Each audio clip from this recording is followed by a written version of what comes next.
இந்த சாட்டை துரைமுருகன் வந்து ஒரு ஷார்ட்ஸ் போட்டிருந்தார் தலைவர். இவர் தான் உண்மையான ஜனநாயகன்.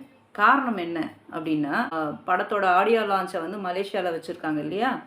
இதுக்கு வந்து டிக்கெட் ரேட்டு இது இவ்வளோ, இந்த டிக்கெட் ரேட் இவ்வளோ. இவர் மக்களுக்கு ஃப்ரீயாக கொடுக்கலாமே, ஏன் வந்து ஆடியோ லான்ச் இவ்வளவு காஸ்ட்லி டிக்கெட் வச்சு விற்கிறார்? இவர் தான் உண்மையான ஜனநாயகன், இவர் தான் மக்களை காப்பாற்ற போகிறவருன்னு நக்கல் அடித்து பேசியிருக்கான் மிஸ்டர் சொட்டை. எனக்கு ஒரு கேள்வி இருக்குது, முதல்ல இதை கிளியர் பண்ணிடுறேன். இதை நடத்துறது தலைவர் விஜய் அவர்கள் கிடையாது. இதை நடத்துறது அந்த ப்ரொடக்ஷன் கம்பெனி.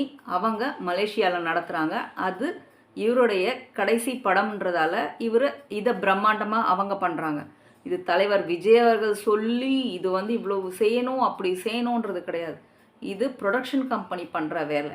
எனக்கு ஒரு டவுட்டு, நீங்கள் நடத்துறீங்களே கூட்டங்கள், அங்கங்கே கூட்டங்கள் போட்டு ரொம்ப கட்டுக்கோப்பாக நடத்துகிறதா ஒரு விஷயத்த சொல்வீங்கல்ல, அந்த கூட்டத்துக்கு உங்கள் தலைவர் சீமான் ஐயா தான் செலவு பண்ணுறாங்களா?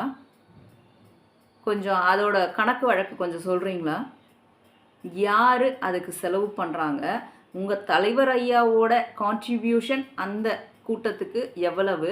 அவர் எவ்வளவு திரள் நிதி கொடுத்துருக்காருன்றத கொஞ்சம் கணக்கு பார்த்து சொல்லுங்களேன் ப்ளீஸ், நாங்களும் தெரிஞ்சுக்கிறோம்.